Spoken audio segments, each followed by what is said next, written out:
Bienvenidos de nuevo al festival. Estamos aquí en la masterclass de Michael Shanks. Soy Magali Gutiérrez, la productora del Festival Stop Motion México. Les doy la bienvenida. Tenemos hoy un gran talento. Él es director, escritor, actor, compositor, editor, productor y animador, reconocido por sus cortometrajes Reboot en Stop Motion y Time Trap. Le damos la bienvenida a Michael Shanks. Welcome, Michael. Hola, thanks for having me. How's it going? Great. Can you start, please? Sure, absolutely. So my name is Michael Shanks. I'm a writer and director and filmmaker from Melbourne, Australia. And I'm here today to talk about our film Rebooted. Rebooted is a short film that has been very fortunate to play in this festival. And Rebooted, if anybody has seen it, who is watching it, tells the story of a stop-motion animated skeleton who is struggling to find work in modern Hollywood because he's an out-of-date visual effect. So the story and the film actually combines a whole host of different filmmaking techniques. The sort of idea is that it's a live-action film, but it features a stop-motion animated main character. We also have an animatronic character, a 2D animated character, a CGI, animated character, as well as live-action human characters too. So really, it was about celebrating a history of Hollywood special and visual effects creatures by having them inhabit the same frame. So that was the kind of jumping off point for the narrative, and I guess, today I'll be happy to take some questions from people, but I can also run you through the sort of production process that we had on the film. And so, yes, I might get stuck into sharing some of that presentation now, if that's all fine with our tech people. So just give me 1 second whilst I boot that up. And I believe, I'm hoping, yeah, can we all see that? Great. Easy. Just give me 1 second. Cool. And sorry, let me. Great. So this is a bit of behind the scenes of Rebooted, our film. Who am I? As said, I'm Michael Shanks, the writer director of this project, but I also put on some other roles. I as well as writing and directing, I'm an executive producer, and I did the majority of the visual effects, and I also composed all the music in the film, and was part of the editing team, and did the sound design. And so it's a real film, a real labor of love of wearing lots of different hats in order to try and complete a very technically challenging project. So my background is that I sort of have come up through the guerrilla filmmaking world. I learned how to do visual effects from online tutorials, and my first job I got professionally was working at the age of 17, making a web series for an American video game magazine.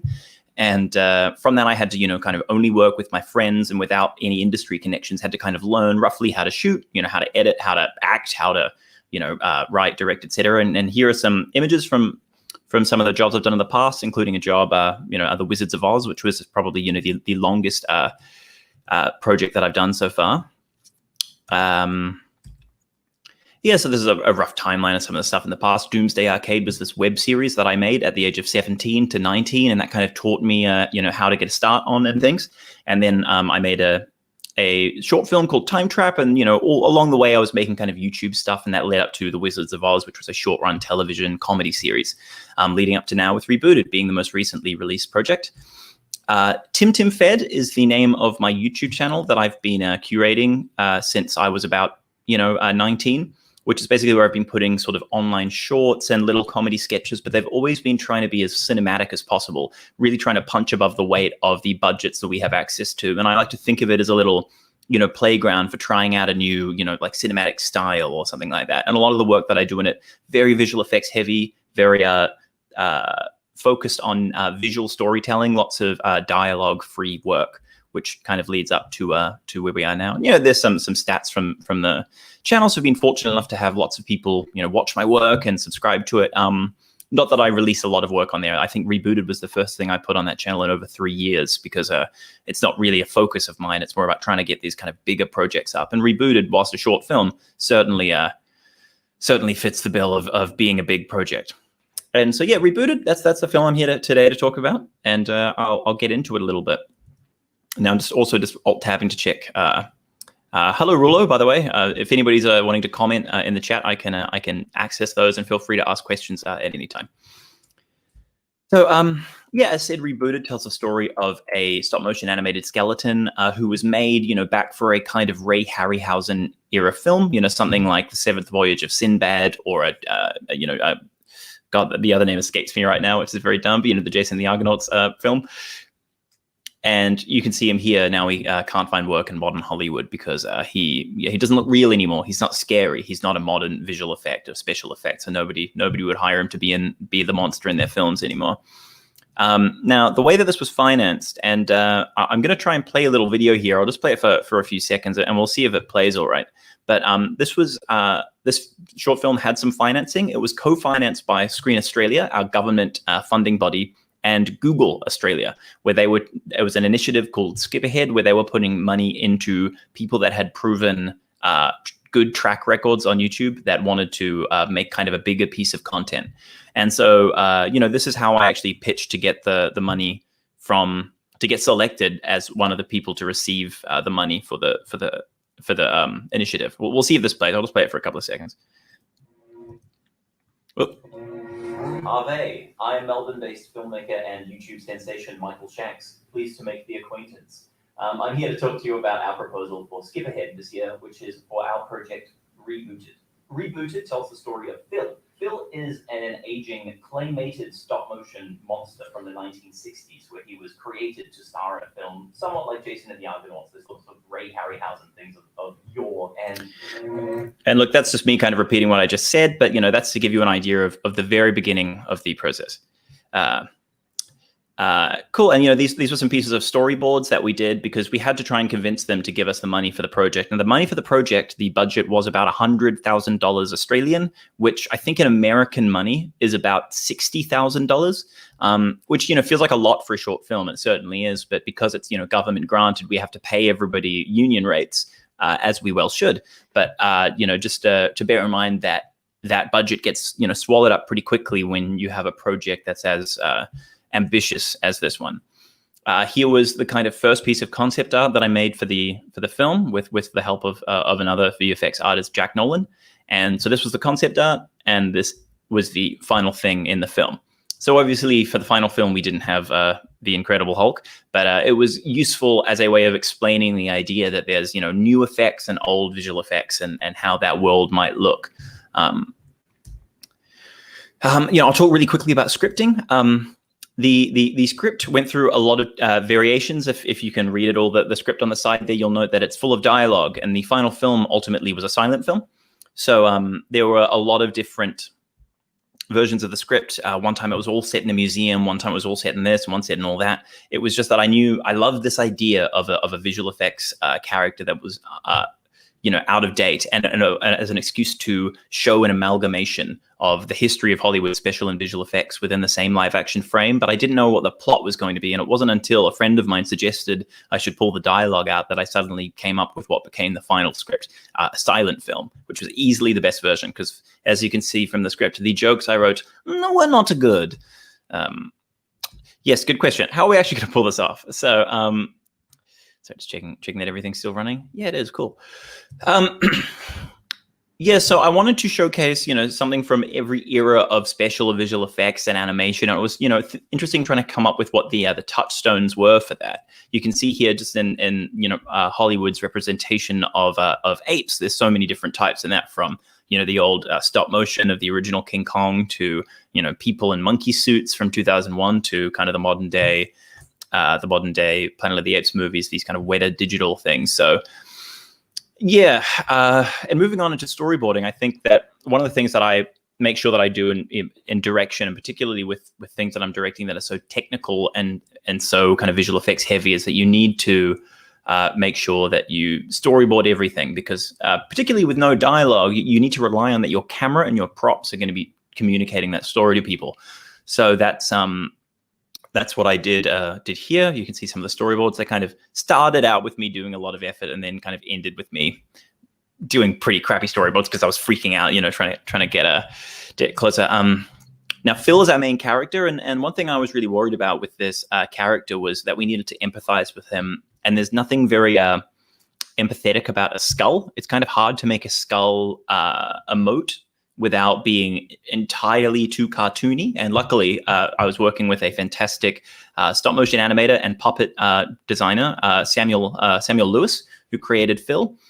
And you can see on the left here, there are some of the designs, and on the right, these are designs that Samuel was making and sending me, and because he was in London at the time and I'm in Australia, so we were sending each other kind of sketches back, and he'd send me little molds that he'd done, and I would take them into Photoshop and morph them into what I was thinking, which was kind of an interesting workflow, I think, where he would send me this photo on the left of what he built, and then I took that into Photoshop and morphed it to proportions more so that I was interested in. And then, it continued, and we iterated, and ultimately that became, the Phil that's in the film. And you can see, in the storyboards, that's a lot closer to how we came together. I want to see, yes, I think this is going to be a little video. I'm just going to check that this plays and that everything's, still going fine. Okay, yes. So here you can see it's just a comparison of the storyboards to the final shot, which I think is, kind of neat to have a look at of, there was not a lot of wriggle room. Like what I storyboarded is exactly what I wanted to shoot, and that's exactly what we did shoot. And our cinematographer Maxwell Walter did an amazing job of capturing, exactly what I wanted. Because I sort of feel that as a writer and as a director, or particularly as a director, I feel like I do most of my direction when I'm storyboarding. It's so key to me that I feel like on the day, all I'm doing is trying to bring those storyboards to life, because on a, still relatively lower budget production, you have such little time for experimentation. And for something so technical as this, you've got to go in with a plan, you've got to stick to it. Or at least that's my ethos with it. And you know what? Here it is again. Isn't that fun? But yes, I think we've now seen this. So I'll see. That's Poland. Okay, cool. And I'll skip. Okay, shooting for stop motion. Now this is an interesting thing. So as you can see here, we used reference performances because we didn't really have the money to afford, a stop motion animation team for any longer than we absolutely needed to. We didn't want to waste their time. And we didn't want to waste our budget by making them animate stuff that we weren't going to use. So, but when your main character is an animated character and you're using live action plates, the edit is essentially an edit of just empty backgrounds. It's very hard to get the edit locked off. So that's me there giving an amazing performance on the day as Phil the skeleton, and then sort of we made an edit of the entire film featuring like my performance, and then we switched those out with empty backgrounds and gave them over to our animation team, and they used these as references to inform their animation. Their animation still had so much personality that they added on top of it. It was not like a one-to-one over the top, but you can see how useful it was for a reference for timing, etc. There was a shot where we wanted to melt Phil's hand. There's a sequence in it where he lights a fire and it spirals out of control, and his hand melts, and all of his kind of skin sloughs off his steel armature. And to do that, we thought, wouldn't it be cool if we actually built a big hand and melted it for real? So you can see on the right, that's a kind of one-to-one scale hand that Samuel built, and then we used a little blowtorch, rather he used a little blowtorch to get it all to drip down, kind of looking at those Indiana Jones melting heads as a bit of a reference. And in the confined space that was the Late Night Films office, I think he inhaled a lot of poisonous gas, and we decided, let's not do that for the other shot, we'll just do it for the hand, because it's deadly stuff, dangerous stuff. What you can see there is a little bit of Samuel's animation pipeline. The software he was using was called Dragon Frame, that any stop motion animators in the audience would likely have heard of. So he would have our backgrounds into Dragon Frame, as you can see on the left, and we would animate against a green screen in front of the background plates. And on the right, is him Samuel did such an amazing job. There's a fight sequence early on where he's having a sword fight with an actor. And the actor, Peter Pelthos, also did an amazing job because they're both fighting people that aren't there.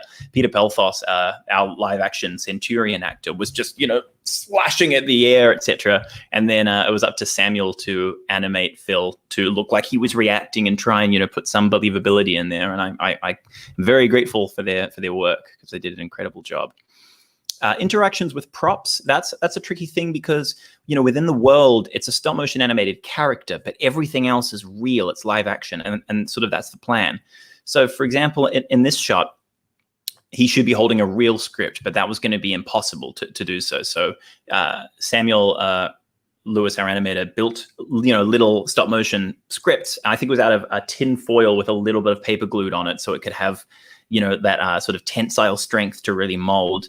But in other shots, we use the live action elements. So I'm hoping this is playing, at a good enough speed. But you can see there, that's me on the reference performance. And then in post, I painted myself out, removed that so the background was clean, and then composited in Sam's animation of Phil, the skeleton, and added in the shadow as well. So yeah, it's the real blanket. We didn't want it to be stop motion blanket. We wanted it, real. So similarly with this shot here, I'll be playing another video, so we'll see how this goes, and I hope that this works quite well. But it's a shot where Phil needs to pour himself a glass of whiskey and then drinks it. But I really wanted it to be live action, a bottle of live action glass. And it was one of the most challenging shots of the film, both from Samuel's animation point of view, but also from my VFX point of view. And I think that it's a miracle that it ended up, really working out.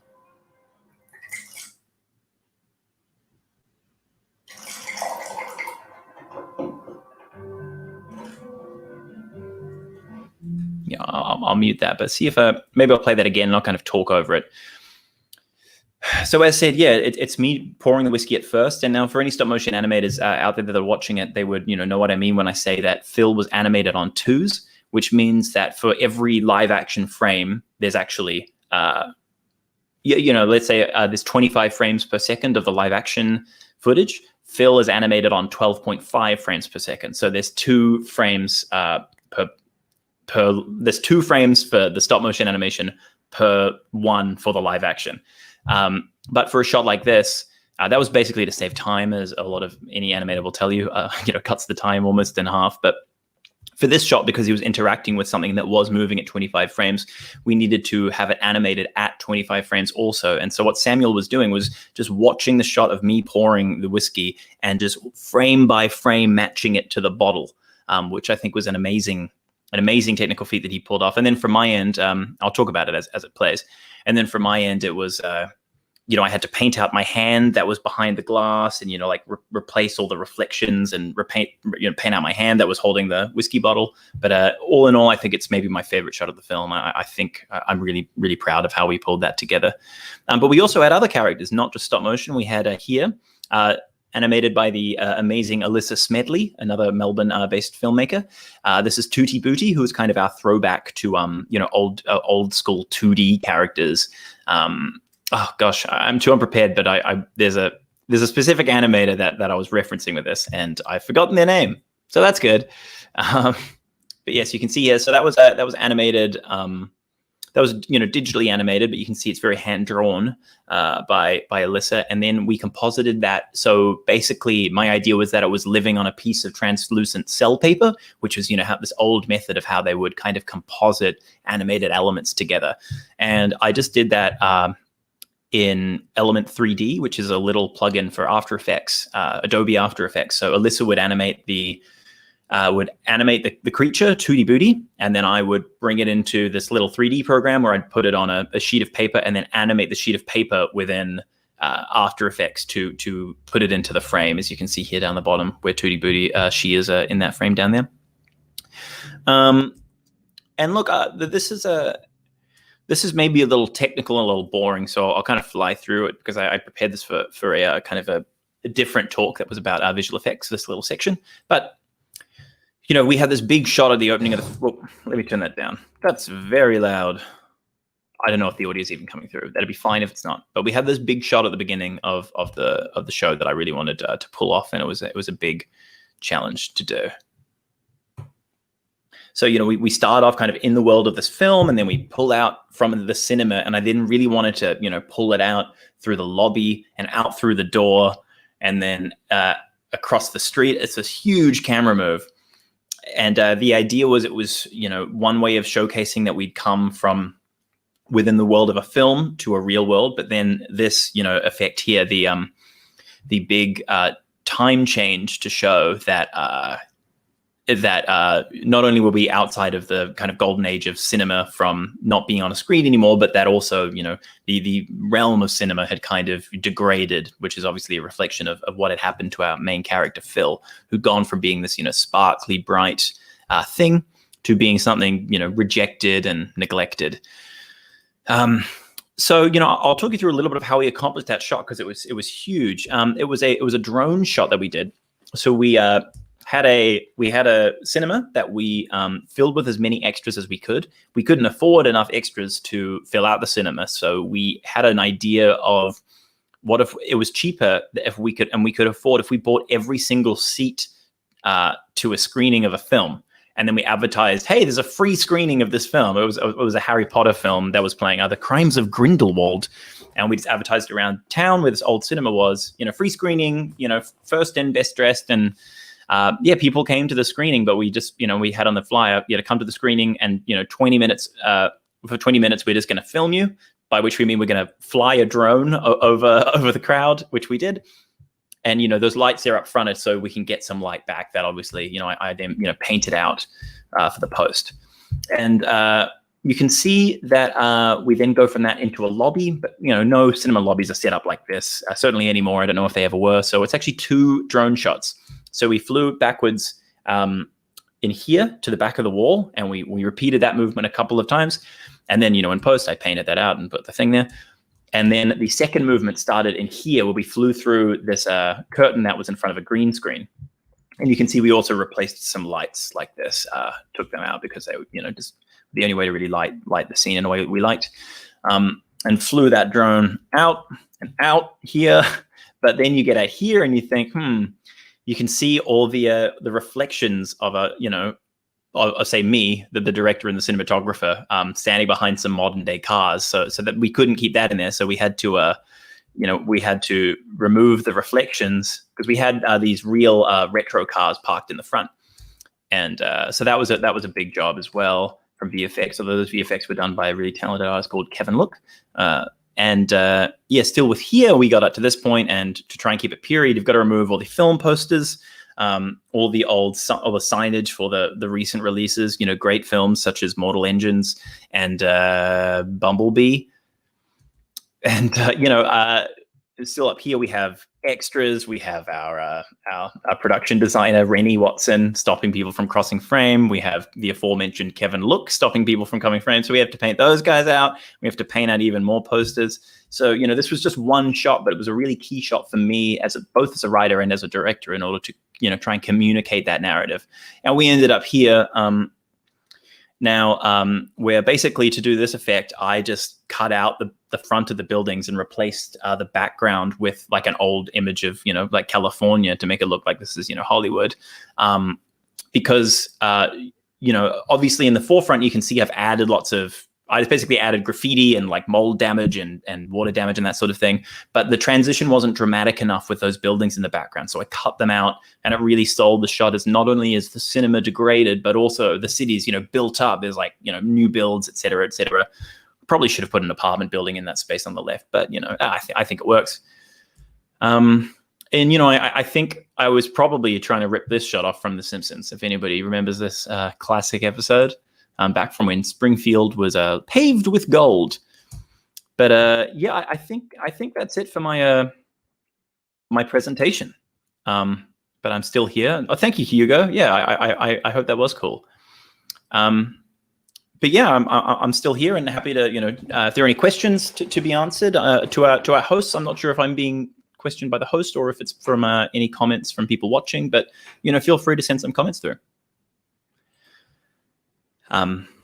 Can get some questions. ¿Alguien quiere hacer alguna pregunta a Michael? Ahí, Michael.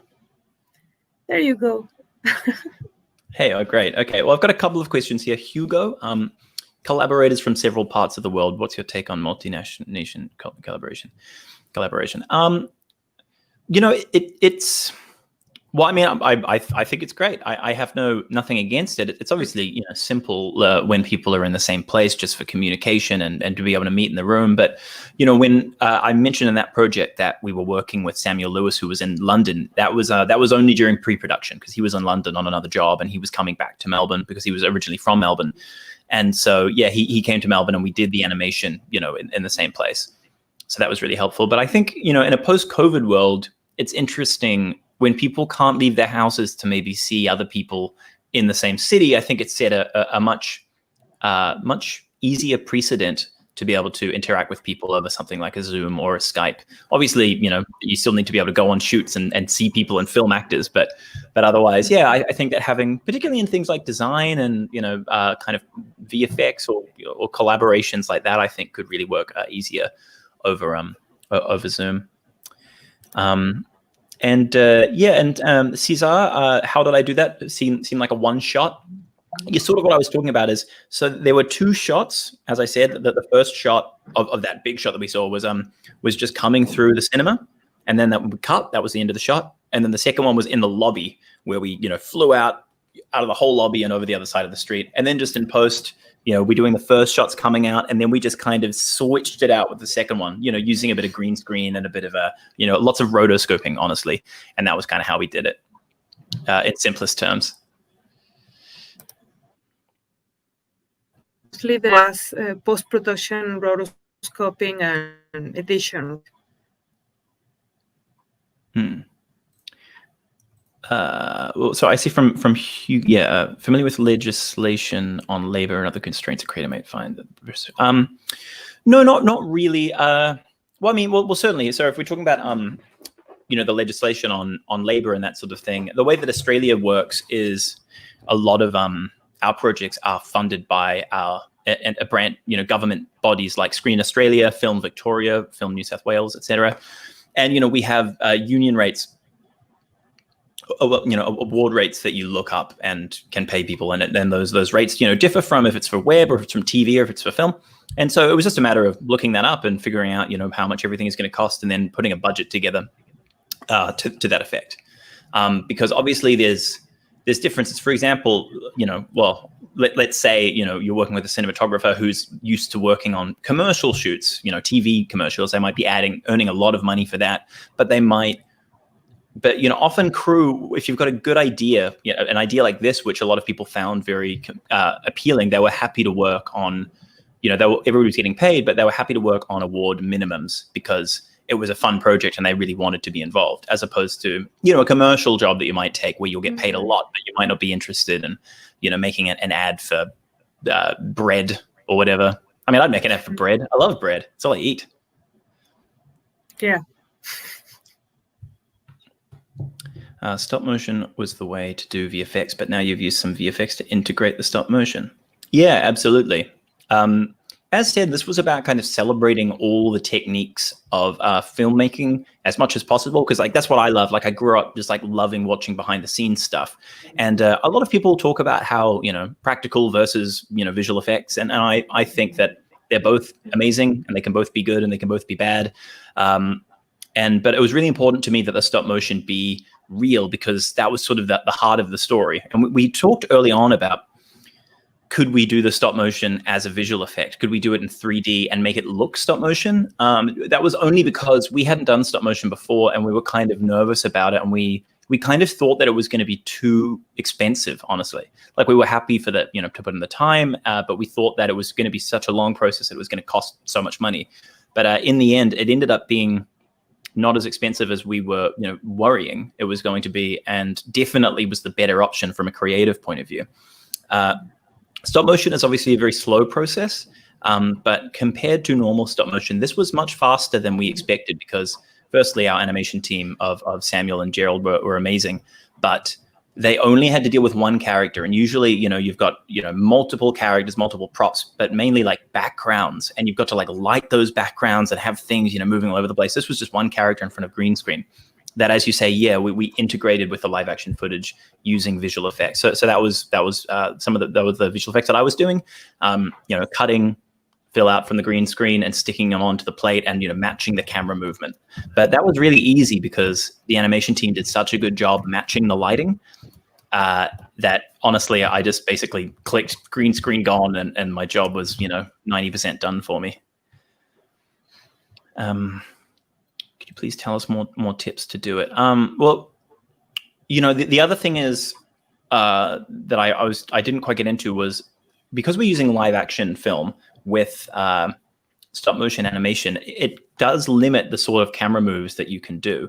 Usually I like to move the camera a lot. I like to do big swoops and dollies, etc. But if you're doing that with stop motion, you have to repeat the big camera movement on set with your little stop motion move character. So you have to and we didn't have the equipment or certainly not the time to be able to do that. So every shot basically in the film is just static. Featuring Phil is like we saw before, that big drone shot, but there's no stop motion in that. So that was a real challenge for me as a director, having to make different creative choices based on that. Okay, they're asking here, Edgar is asking, what do you think about animated productions in Mexico? I'm sorry to say I'm not very familiar with animated productions from Mexico. I wish I knew more. I did see a short film from Mexico the other day, but I forget what it was called, but it was very cool. It was about like street art, and it was like taking street art like across a city in Mexico. Oh, yeah. And it was almost like coming to life. It was really, really great. But no, I'm not familiar enough, unfortunately. I like there's it's kind of a Mexican culture, but the Pixar film Coco is the thing that comes to mind. But that's obviously through a big American kind of production studio. So I don't know can't talk about the veracity of the authenticity of that. But I did love it. It made me cry. Tendrá que venir a México porque no ha visto muchas cosas, ha visto lo que se ha expuesto en el festival, sobre todo la exposición de graffiti que se hizo de la ENAP, me parece, que es el corto, pero más allá de eso no ha visto, que se acuerda de Coco, pero evidentemente sabe que eso no es mexicano, ¿no? Entonces tendrá que venir. You have to come to Mexico. I would like to. At the moment, I can't even go to Sydney. So when we all open up, I'd love to. That'd be amazing. Okay. Cesar has another question for you. How much time did you take for pre-production? Mm-hmm. Oh, yeah. And how much to shoot and how much for post-production. The pre-production was probably a little shorter than you might think. For me, what I struggled with the most was actually knocking that script out, honestly, because I loved the idea so much, but surprisingly, excuse me, too much coffee. The script was the hardest script I've ever written. I've written much longer scripts, and they've come together so much simpler than this one because I love this idea so much, and I'd love to do a bigger version of this idea sometimes. But I was also aware that this was probably the one shot I'd be able to get at making this idea. So I wanted to make sure that even though it was a short film, it had as much in it as possible, like as many types of characters. I wanted to have an action sequence, where they break in and there's a heist. And I wanted to do that because I wanted to be like, well, if you were stop motion, what would your like superpower be? Like, oh, if you were 2D animation, you could turn on your side and hide. And if you were liquid metal, you could become a key. And I was really excited by those possibilities. So I definitely wanted to put that in there. And then the pre-production, was not that different, I think, from a normal short film, because some of our other things, we still had to build this rubber suit monster, this creature from the Black Lagoon style suit. And but really we contacted a production house that did that sort of stuff, and they were really generous to give us a great deal on that, because they basically said, we'll do it for cheap if we can keep the suit. And we said, okay. So they made that. And I think because another great thing about this premise from trying to get people involved is we're using such touchstones that people are so nostalgic for. For example, people that have gotten into the world of building rubber suits for films probably saw Creature from the Black Lagoon and probably loved it. And so when we said, could you build one of those? They go, yeah, I've always wanted to build one of those. So it was quite, I think it was an endearing prospect for a lot of people. We had this dinosaur and we thought, how are we going to make an animatronic dinosaur? And honestly, we just did some Googling, and there was a guy who lives 2 hours from where I live who has a collection of animatronic dinosaurs. That's just his job. He goes to China and buys animatronic dinosaurs and then brings them back and, takes them to supermarkets and theme parks and that sort of thing. And so we were able to hire one from him. I don't know what we would have done if he didn't exist. The actual shoot was short because that's the most expensive thing, because everybody's on the dollar and everybody's getting paid, obviously, and so we only had 5 days. So 5 days was the whole shoot. Plus a little half day of pickups down the line.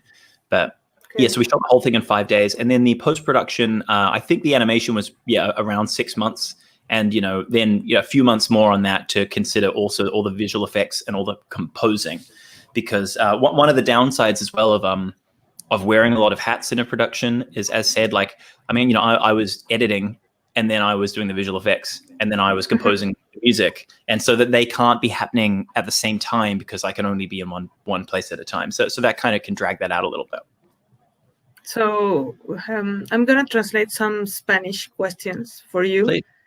Precisely, somebody asked, how much time did it take to make Rebooted between pre-production, production, and post-production? It was probably, from when we got the funding, it was, and to when it was released, it would be about 2 years. But, that's because we also had to, wait to figure out the script, etc. But also the actual time of working on it would have been from the shoot to the end, 6 to 9 months, I think. Ok.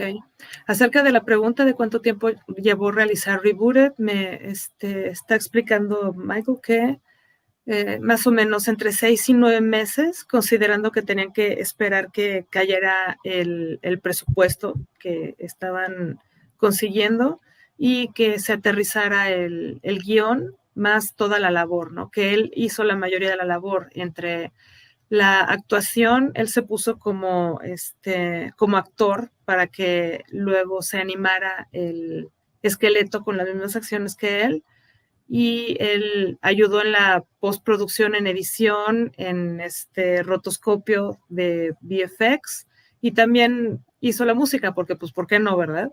Entonces, aquí hay otra pregunta. Okay, you've mentioned collaborators from several parts of the world. What's your take on multinational collaboration? How do you bring them to your project? Yeah, I think I sort of touched on that before from Hugo, but I think it's interesting. We never really have enough budget to have the the option to work with anybody that we'd like to, if you know what I mean. The people that we end up working with are the people that we know locally and have developed relationships with. As obviously that makes sense that those are the people that you're closestly collaborative with, because there's people all across the world I'd love to work with, but when you don't have a lot of money, it can be hard to get in touch with them and say, hi, I'm some guy, come and work with me for very little. So, the dream would be to work on higher budget projects and then kind of be able to really think about, well, who could we bring into this? That could be really, really inspiring.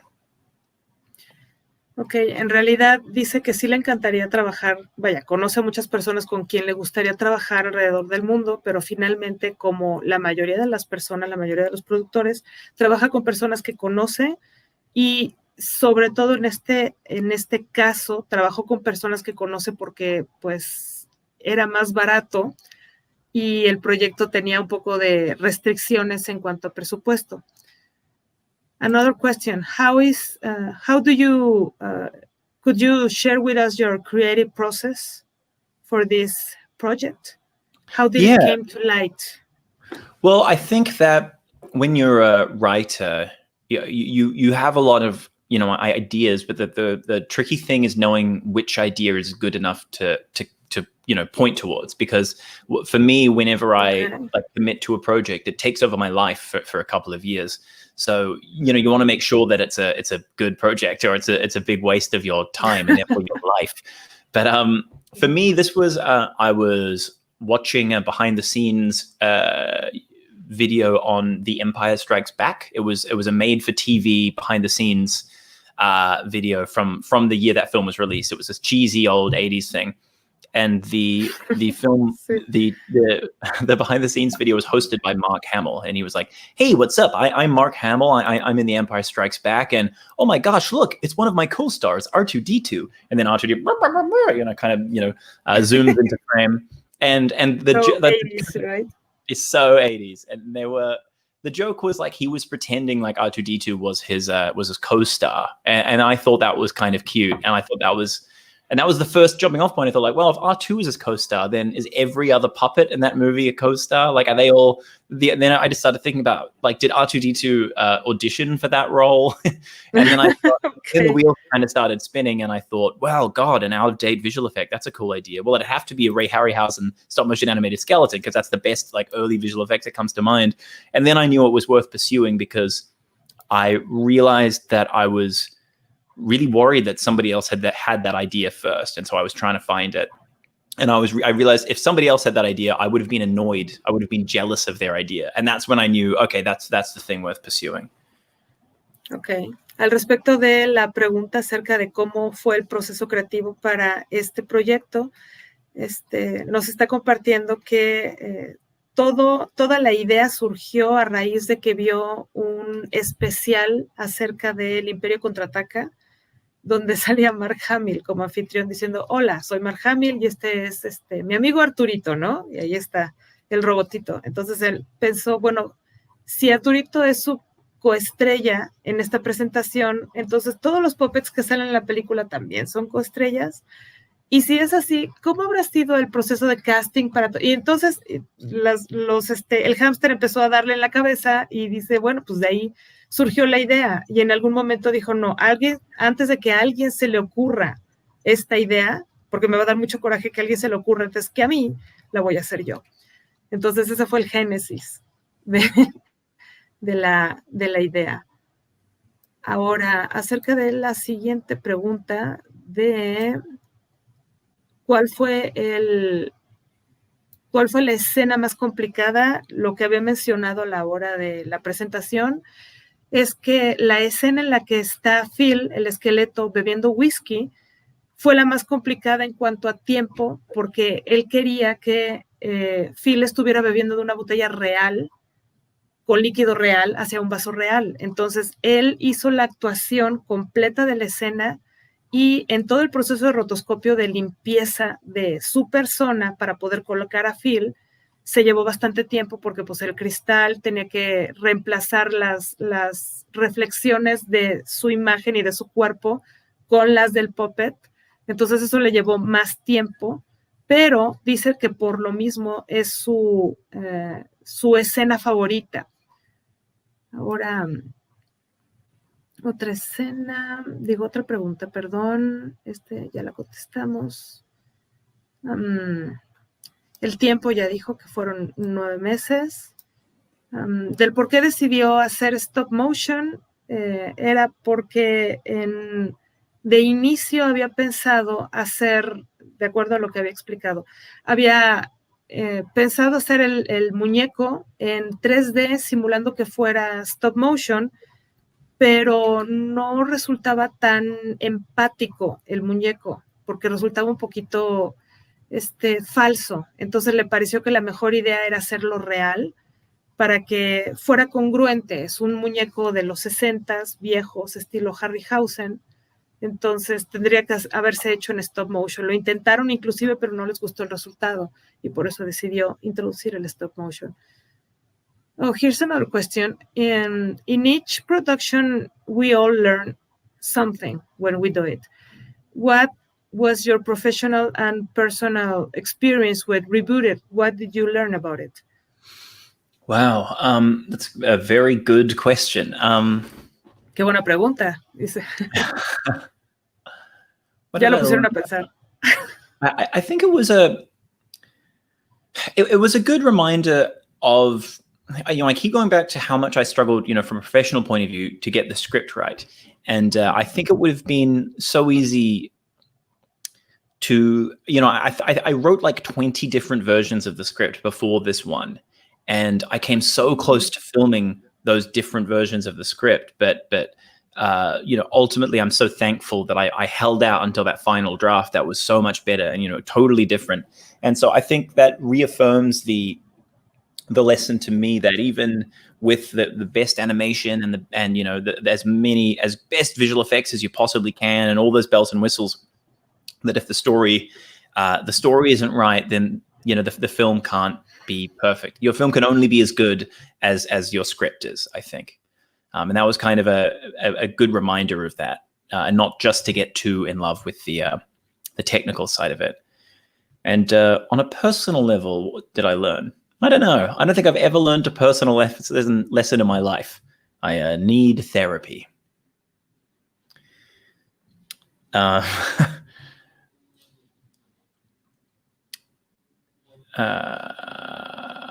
I'll take some more questions here because I can still see. Stop Motion Nerds has asked, did we use any sets for the stop motion scenes or just green screen? And yeah, we just used green screen because the premise was that the world is live action and the world is our normal world, and so we were always trying to use those real backgrounds, and the green screen was just there so we could then put our stop motion character into that world. And as I said before, it actually saved us a lot of time because we didn't have to have any stop motion scenes that we had to light buildings and construct other props and sets, etc. So yeah, that was ended up being, it was a necessity, but it was a blessing in disguise. Okay. Mencionaba que, bueno, primero que nada, que es una muy, muy buena pregunta, y lo que estaba diciendo es que él como escritor, pues uno de los retos más grandes que tiene cuando hace el trabajo de escritor es el pensar cuál de las versiones del trabajo que está haciendo es la adecuada para llevarse a cabo, para filmarse, ¿no? Entonces, de inicio, los borradores que hizo de Rebooted, de inicio, los primeros 3 borradores, estuvo a punto de filmar los primeros 2 y luego el tercero, se mantuvo muchísimo con el tercero, pero se contuvo hasta que llegó al cuarto. Y ya una vez que llegó al cuarto, dijo que ya está así como que ordenadito y listo como para filmar. Entonces, una de las enseñanzas es el saber tener, pues, ahora sí que, por un lado, la paciencia y la cabeza como para decir, ok, esto es bueno, pero se puede mejorar todavía un poco más. Y después el saber en qué momento está listo como para continuar a la siguiente parte. Eso desde la parte de él como escritor. Y eso contesta esa pregunta. We have a question in English here. A lot of questions in English. Did you use some sets for the stop motion scenes or just green screen, and why? Oh yeah, I just answered that but before when you dropped that word. So yeah. Sorry. Okay. Have you answered already this one about your favorite stop motion short films and cartoons from your childhood? No. Do you have any? Well, the ones that come to mind are like the obvious one was Jason and the Argonauts that this was a reference to, which I remember seeing, on TV in New Zealand where I grew up, and loving that. Other stop motion short films, like not as a child, but there's a fantastic short film from really the year before Rebooted came out called Lost and Found. I'm not sure if you've seen that, which is also from Australia.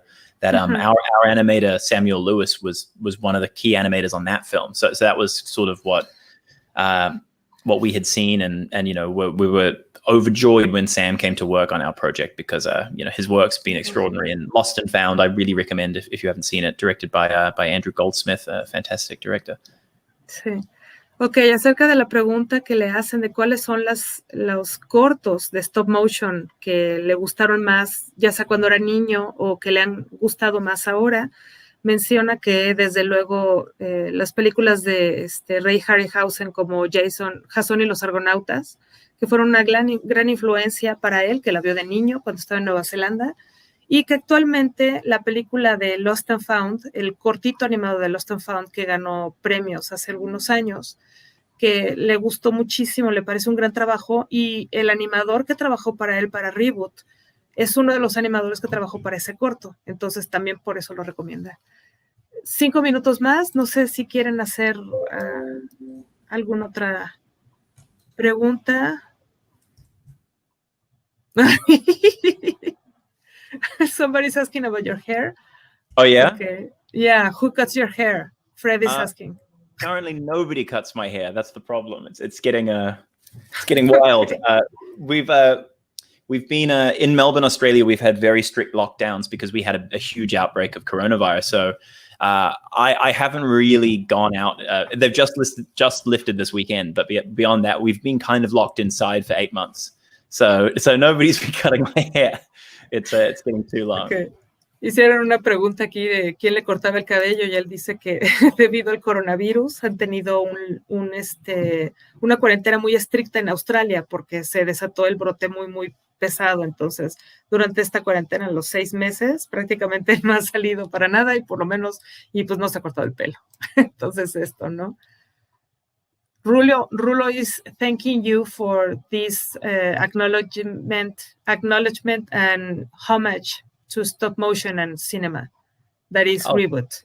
Thank you. That's it's my pleasure. It's it's such a special thing, and I love it. And it's been a real joy to be able to celebrate it. And greedy of me because it means that I get to go and do a bit of stop motion. I get to go and play in something that I've loved my whole life. So it was really my treat. Okay, 2 more questions and then we're almost over. Edgar is asking particularly, what do you think feeds your creative process? How do you initiate your creative process? Do you have a go-to, or does it change every time?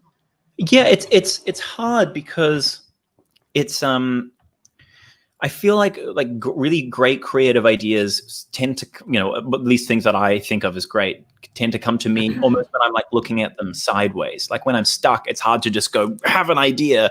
But if I'm really stuck on something, and if I've got a budget, I've got like a deadline coming up. Things that I like to do is I like to walk. I like to go out, listen to music, go for long walks. I like to go away if you're able to. Like I like to often if I need to write a project, I will rent a house or go to a friend's house in the country and just try and be like alone and isolated and try and really like get in the headspace of the characters, which is kind of weird but true. Or if I'm in a pinch and I can't do any of those things, have a bath. I love being in a bath. Okay. Having baths is where I have a lot of ideas. Just flow, music on, just lie in the bath. I love it. Okay. Acerca de la pregunta de qué es de Edgar, de qué cosas alimentan su proceso creativo, menciona que puede variar, que, por ejemplo, si es un proyecto personal, pues bueno, se obsesiona con la idea y hasta que sale, ¿no? Pero si es un proyecto en el que tiene un presupuesto y un tiempo determinado, que si en algún momento se siente trabado o quiere que las ideas fluyan, pues puede hacer cosas desde salir a caminar, hasta si es un proyecto largo y tiene la oportunidad, ir a casa de algún amigo que esté, no sé, en la costa o en el bosque, o renta él una casa para poder dar rienda suelta a su proceso creativo. Ahora, con esta situación, pues no se puede hacer eso. Entonces, lo que él recomienda, así, pero sublime, es que tomen un baño. Si tienen una tina, que tomen un baño. Es lo mejor para dejar que los jugos creativos fluyan y lo recomienda ampliamente, ¿no? Okay, another question, last question. Do you have any stop motion projects at this time? Unfortunately, no. I would like to, but no. The projects that I've got, coming up are in sort of different fields. What I really like to do as a creative, as much as possible, is to really make quite different work. Like there's lots of, I'm always really drawn to trying to create like unique visuals. And so, when I'm trying to come up with an idea, I'm not thinking so much in the technicalities of it. I'm just trying to think of like, what's like a really cool premise and what's something I haven't seen before. And I'd love to do something with stop motion again. But there's kind of one little thing that might have some stop motion in it, but we'll see about that. But no real stop motion going ahead, because to me, as much as I'm like visual effects focused and I love animation, I guess I still think of myself as a live action director. And so the projects that I've been coming up with are live action, and without a premise like this, it's hard to incorporate stop motion, I think, in a lot of live action stuff. But I would absolutely love to do it again, because I think it's such a special thing.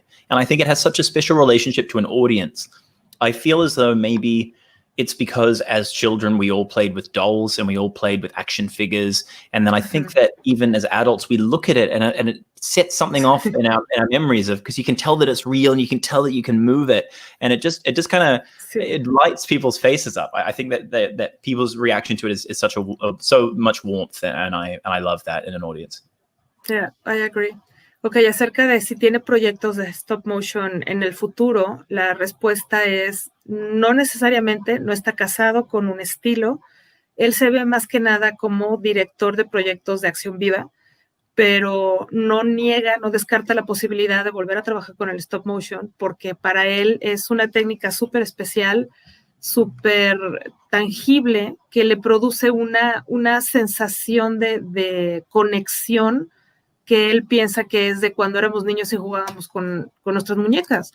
Entonces, para él es algo como muy, muy importante. No se casa con la técnica, pero no está negado a volverla a usar en un proyecto futuro. Last question. Right now, yes, this is the last question. This is the really last question.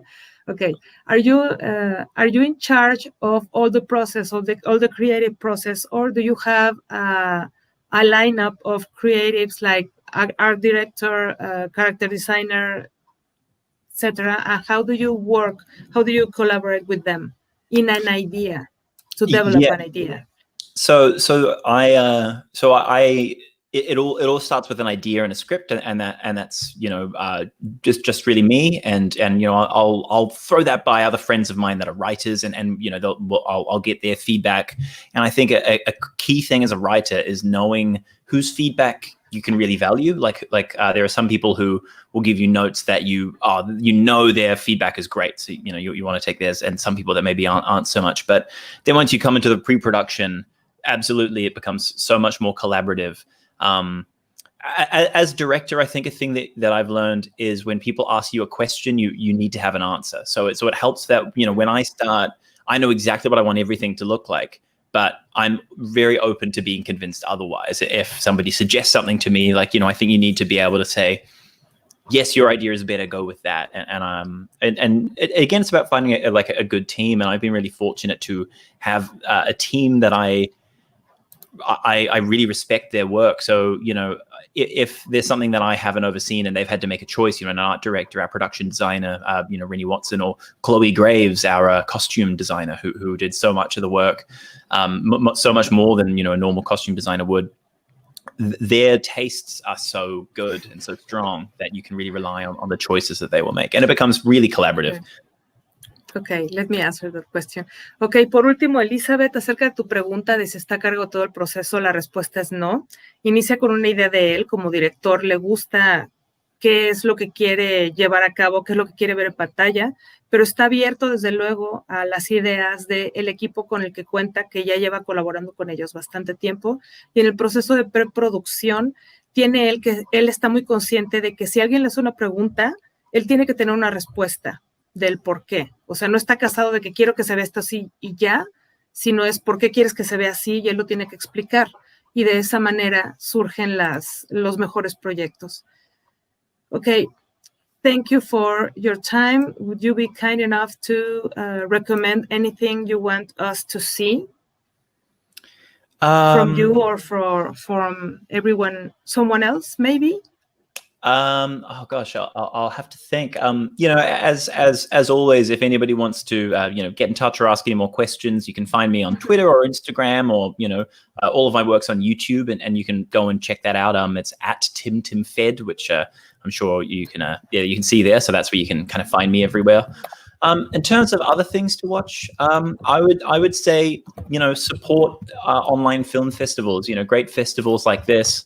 I think that we're in a time where the cinema industry is doing it really tough. Everybody's doing it tough, and all these wonderful film festivals that are now having to go online. I think it's really cool that they're still going for it, and it's really fun to be able to support them. And I feel very supported by them when they've been featuring sort of my work, and it's great to be able to being engaging with people across the world like that. And thank you so much for having me, and thanks to everybody for questions. As said, if you've got any more questions, find me on Twitter or whatever, and we can and I'll do my best.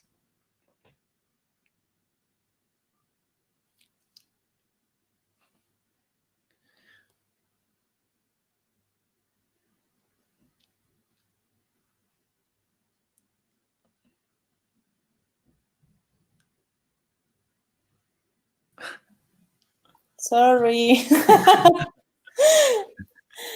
Thank you, Michael, for this valuable information and inspire us for make more cinematography. And I hope that in other editions, meet us in Mexico City and in our next editions. That would be great. Thank you so much for accept my invitation. Yeah, would love to, definitely. Gracias a todos por seguirnos. Recuerden que hoy concluimos el segundo día de actividades del festival. Nos vemos el día de mañana. Comenzamos con el taller para niños, seguido también de una masterclass a cargo de Aida Jacobsen, que es especialista en Master Puppets. También tendremos el taller de plan y conceptualización de proyectos, aunado a una masterclass de Anders Gustafsson, que él ha desarrollado un videojuego que se llama The Dream Machine, y es un videojuego en stop motion. También vamos a tener las proyecciones de cortometrajes internacionales e infantiles, aunado a otras 2 conferencias a cargo de Paola Beco de Our Fest, que es un festival especializado en stop motion de Argentina. Y vamos a tener una masterclass con Carla Pereira y Juan Fran, que ellos van a hablarnos acerca de su cortometraje Metamorfosis. Gracias por acompañarnos a todos y nos vemos el día de mañana. También agradecemos a Marilu, que nos estuvo apoyando con Michael, y a todo el equipo que nos apoyó el día de hoy de lengua de señas, a Oscar, a Rodrigo, que son nuestros intérpretes, a Marcos Ávila, que está en el área de streaming, a Magali, que nos ayuda a presentar a todos nuestros invitados, y también a Gonzalo Ortega, que está también detrás de todo el diseño de arte que ven. También agradecemos a todo el crew de Stop Motion, que está pendiente de todas las actividades, Eduardo Tavares en web, Rulo Álvarez en también host de invitados y otros diseños, Leonardo, Tlaca, que están en la parte de edición. Y nos vemos el día de mañana, y también a todas las personas que nos apoyan en redes sociales. Recuerden que el Festival Stop Motion es una iniciativa que pretende inspirarlos, pero también pretende acercarlos a nuevos proyectos de animación stop motion. Agradecemos también a Procine por el apoyo que nos han dado en esta edición. Gracias a todos y nos vemos mañana.